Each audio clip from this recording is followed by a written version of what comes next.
photography is a big smack in the face. This is something that you won't understand unless you're a photographer, most likely. There's 3 things that you need to know as a photographer to make your images stand out. The first is your physical equipment and what that can do for you. And the second, actually utilizing the settings within that device, because each one comes with an array of different settings. And lastly, you have to utilize post-processing to take that image to the next level. So what is a DSLR camera? A DSLR camera is what we actually shoot with.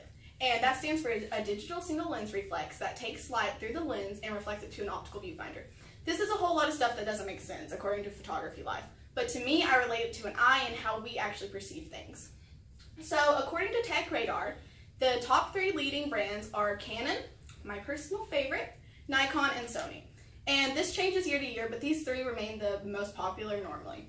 So a lot of people don't understand that this whole thing is not the camera. This is actually the camera and the camera body. This is a lens that detaches and you can put on different ones to create an array of different products out of it. So it would be like saying a computer is just the monitor. That's not how it works. So with the lenses, there comes prime lenses and zoom lenses. Zoom lenses do what they say, they zoom in. They're great for things such as wedding, where you need to stay out of the way, but you need that up close shot. You don't want to be at a wedding like this during the first kiss. That's not how it goes. And then a prime lens is great for things such as portrait photography and landscape photography. Next is the actual modes that you shoot in. So there's automatic mode, which is what a lot of photographers choose to shoot in. That's not real photography to me. Shooting in manual mode allows you to utilize all of the settings. So over here you can see that we actually have manual mode shot and auto shot. Manual stands out. It's an image that will catch your attention. The colors are bright, and that's because you're able to control the camera and see it how your eyes see it, or see it how you want to see it.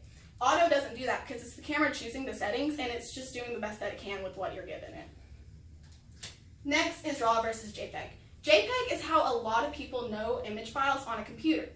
Photographers actually, most of them, shoot in RAW, hopefully, and it actually allows you to save a whole lot more pixels to a camera or to the image to utilize in post-processing later. So dark spots in an image you can actually bring up to lighten because all of the information is still stored there. Next is ISO. So this is the first of the 3 most crucial things according to Photography Life for anyone to know. So ISO is actually how light or dark an image is. As you can see, we have an ISO of 100 over here. That's a very low ISO that you would use to shoot in a very bright area. As you can see, this is not that case. This is a very dark area because we have a rainbow and clouds. So you have to bring the ISO up to a 1600 so you can actually see those things. It's a whole part of understanding your camera. Secondly is aperture. And this one kind of cracks me up because I get so many girls on Instagram messaging me saying, how did you make that blurry background? What app did you use? That's not how it goes. People don't understand lenses. The aperture actually depends on the lens that you're using with your camera. So a low aperture, such as right here, and it's measured in f-stops, that's just its measurement. So at f1.8 creates a very blurry background and allows the subject to stand out. Aperture of 5.6 doesn't really do that. You get the crystal clear background, and that's great for landscape photography. And next and lastly is shutter speed. Shutter speed is actually how long the camera lens is remaining open. So a quick shutter speed is a click click, you hear it really fast. A long shutter speed allows movement and more light to come in, so it's good for shooting in dark areas. But if there's movement and people moving, you're going to catch that movement and you're going to have blur in your images. So lastly is the most controversial thing in photography, post-processing. Some people believe that if you have taken the image, that's where it should stop. You don't need anything after that, and that's not the case. So the top softwares are Lightroom, such as the Adobe series Lightroom and Photoshop, and then things such as Corel Paint Shop Pro, according to Grata. And so these softwares allow you to do a multitude of different things. So there's different perks whenever you come to photo processing and that kind of thing. It's not just about editing the image. So according to Photography Life, you actually get photo management, so this allows you to see your images very clearly, as you can see up here in a gallery format. It also allows you easy access to RAW files because a lot of things on computers don't support RAW files. So this allows you to convert it to JPEG after you have finished the product and it doesn't need to be messed with anymore. And next is speedy development of feeling within your images.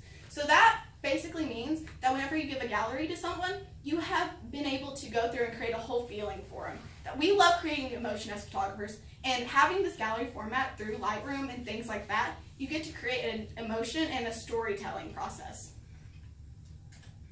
And now we come down to the possibilities. So this is my favorite part. Being in Arkansas, people like to act like we have fall weather, but we don't normally have fall weather. But they love the fall leaves in the background. Lightroom allows you to change this. I can make spring look like fall and fall look like spring. It's an amazing process that you can do.